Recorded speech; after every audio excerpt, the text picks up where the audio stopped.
আমন্ত্রণ আপনাদের সবাইকে। আপনারা দেখছেন beyond borders sport present the football inside. আমি আপনাদের সাথে রাহুল ইসলাম শান্ত এবং আমার সাথে রয়েছেন ইকবাল মাহমুদ। আজকে আমরা কথা বলবো চ্যাম্পিয়ন্স লিগ নিয়ে। আপনারা জানেন অলরেডি চ্যাম্পিয়ন্স লিগ শুরু হয়ে গেছে।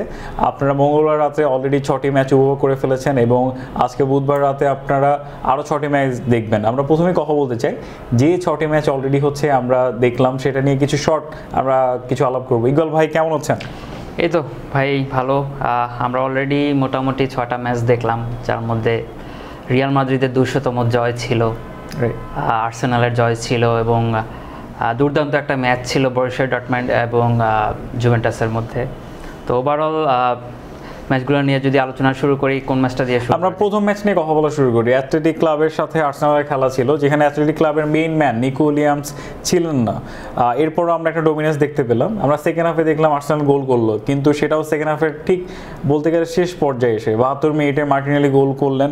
এরপরে হচ্ছে 87 মিনিটে আমরা ট্রোসার্ডের গোল দেখলাম, কিন্তু তাদের যে স্ট্রাইকার উনি কিন্তু ইয়োকরেশ গোল পেলেন না, বা এজেকে আমরা দেখলাম শুরু থেকে উনি শুরু করলেন, তিনিও গোল পেলেন না। সো আপনার কাছে কি মনে হয় এখানে আর্সেনালের এই টিম কম্বিনেশন নিয়ে কত দূর যাবে? আর মিকেল আর্তেতা, যাকে আমরা চিনি, হু always say believe in the process, so এই প্রসেস, এই কথা, এই উক্তি দিয়ে কি এই সিজন উনি পার করে দিতে পারবেন, নাকি এই সিজন ট্রফি লেস থাকার কারণে তাকে স্যাক করা হতে পারে? কি মনে হয়?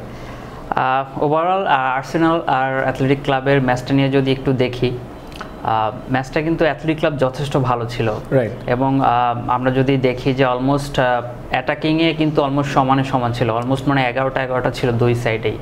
তো ওভারঅল যদিও ম্যাচটা শেষ পর্যন্ত আর্সেনালের পক্ষেই যায়, কিন্তু আর্সেনালের ডিফেন্সের কিন্তু এখানে এর্নেস্তো ভ্যালভার্দে, যে হচ্ছে অ্যাথলেটিক ক্লাবের কোচ, বার্সার সাবেক কোচ, সে কিন্তু অলরেডি জিনিসটা নিয়ে অলরেডি প্রশংসা করেছেন এবং এরকম একটা কথা বলছেন যে ইউরোপের সবচেয়ে বেস্ট বর্তমানে হচ্ছে ডিফেন্স হচ্ছে আর্সেনালে। যদিও আমরা হয়তোবা লিভারপুল কিংবা যদি দেখি টটেনহাম, ম্যান সিটি, সবার ডিফেন্সের সাথে যদি কম্পেয়ার করেন, হ্যাঁ অবশ্যই আর্সেনালটাও ভালো, কিন্তু জানি না টপ কিনা। এখন হতে পারে সে স্কোর করতে পারেনি বিধায় এই কথাটা বলছে, বাট দুর্দান্ত ছিল অবশ্যই ডিফেন্স অ্যাটলিস্ট লাস্ট ম্যাচে। এবং এই জায়গায় কিন্তু দেখা গেছে সেটাই রেজাল্ট, যে 11টা অ্যাটাক করলেও কিন্তু শেষ পর্যন্ত অ্যাথলেটিক ক্লাব আসলে স্কোর করতে পারেনি।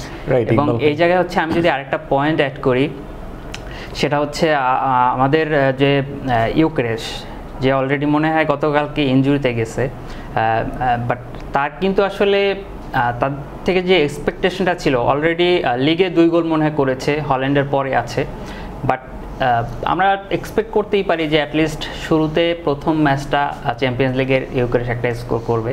তো সেই জায়গা থেকে আমরা দেখলাম আগের যে প্লেয়ার আছে তাদের পায়ে আসলে গোলগুলো এসেছে। এটা ভালো কন্ট্রিবিউশন ছিল, যদিও তারা স্ট্রাইকার থেকে গোল পায়নি, বাট মিডফিল্ড থেকে দিন শেষে গোল চলে আসছে।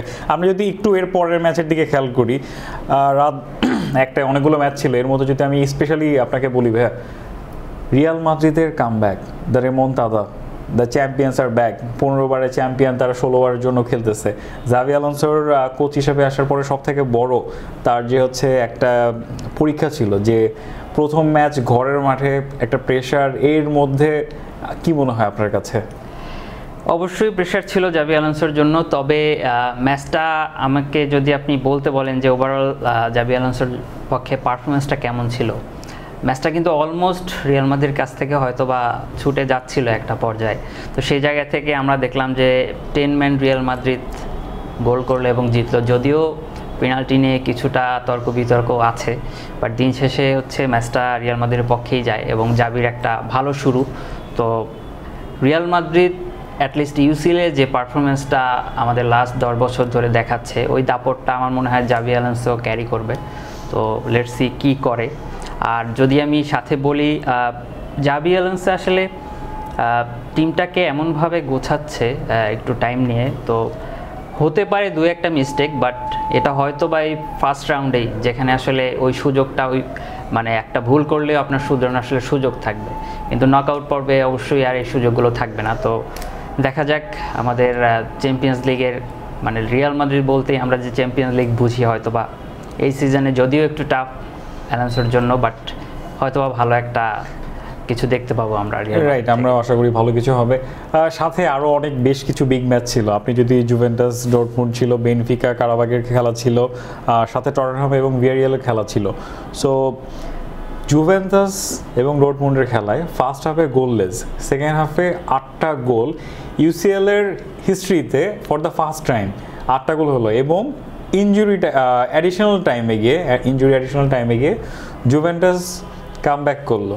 বরুসিয়া ডর্টমুন্ড হচ্ছে একটা ড্র নিয়ে মাঠ ছেড়ে বের হলো। এটা কিভাবে দেখেন? খেলাটা আসলে ছিল জুভেন্টাসের মাঠে, তো সেই জায়গায় আমি বলবো যে অবশ্যই এখানে জুভেন্টাসের ম্যাচটা জেতা উচিত ছিল। সেই জায়গায় আমরা দেখলাম যে বরঞ্চ ডর্টমুন্ডে কিন্তু লিডে ছিল, সেই জায়গা থেকে অনেক কষ্টে জুভেন্টাসের ম্যাচে ফিরতে হয়েছে। তো ওভারঅল যদি আমি দেখি ম্যাচটা হচ্ছে একজনের নাম বলতেই হয়, ভ্লাহোভিচ যদি লাস্ট দিকে ওই দুর্দান্ত পারফরমেন্সটা না করতে, হয়তো বা এই ম্যাচটা আসলে কোনোভাবেই 1 পয়েন্টও নেওয়া পসিবল ছিল না জুভেন্টাসের জন্য। তো এই জায়গায় জুভেন্টাসের জন্য একটা বড় প্রথম রাউন্ডে অবশ্যই ধাক্কা ছিল। তো শেষ পর্যন্ত যেহেতু 1 পয়েন্ট পেয়েছে, আমার মনে হয় জুভেন্টাস কামব্যাক করবে খুব ভালোভাবেই।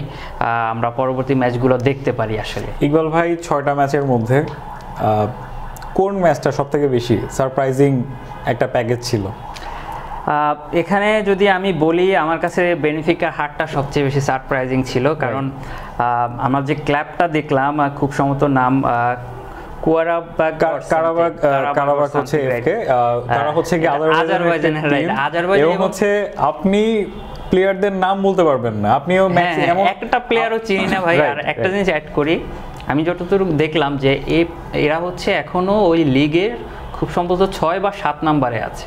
তো এরা হচ্ছে চ্যাম্পিয়ন্স লিগ খেলতে আসছে এবং বেনিফিকাকে 3-2, এবং তারা কিন্তু 2-0-তে মানে পেছানো ছিল, সেই জায়গা থেকে 3-2-এ কামব্যাক করে ম্যাচটা হচ্ছে জিতে নেয়, তাও বেনিফিকার মাঠে। এটা আসলে একদম আনএক্সপেক্টেড একটা ম্যাচ ছিল। বেনিফিকা হয়তো বা একটু মানে লাইটলি নিয়েছিল প্রতিপক্ষকে। আপনি দেখবেন যে ওই ম্যাচটা ওদের খেলা আসলে দেখে প্রথমে মনে হয় না যে ওরা এতটা সিরিয়াস, বাট শেষে আসলে পয়েন্ট লুজ করে আসলে এটা বেনিফিকার জন্য একটা বড় ধাক্কা। রাইট, চ্যাম্পিয়ন্স লিগ আমাদেরকে এই ধরনের জিনিসের শিক্ষা দেয় আমার মনে হয়, যে কাউকে ছোট করে দেখানোর কিছু নেই এবং যে কোনো ছোট দল, যে কোনো বড় দল, যে কোনো সময় যে কোনো ধরনের অঘটন ঘটাতে পারে এবং যে কোনো অঘটনের শিকারও হতে পারে। রাইট, সো আমরা এখানে আরও যদি দেখি, টটেনহাম থমাস ফ্র্যাঙ্কের আন্ডারে অনেকদিন পরে আসলেন চ্যাম্পিয়ন্স লিগে এবং ভিয়ারিয়ালের বিপক্ষে একটা ওন গোল ছিল, যদিও তারা জয় নিয়ে শেষমেশ হচ্ছে মাঠটা ছাড়ে। দর্শক, অলরেডি বুধবার রাতের খেলাগুলো হয়ে গেল। আমরা যদি এক নজর একটু রেজাল্টগুলোর দিকে চোখ বুলিয়ে নেই।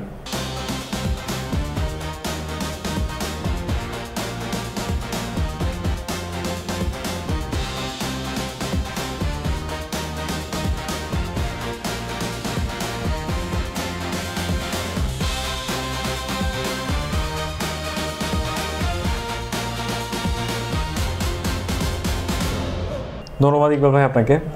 দর্শক, আমরা আজকে আমাদের প্রোগ্রামটা এখানেই শেষ করছি।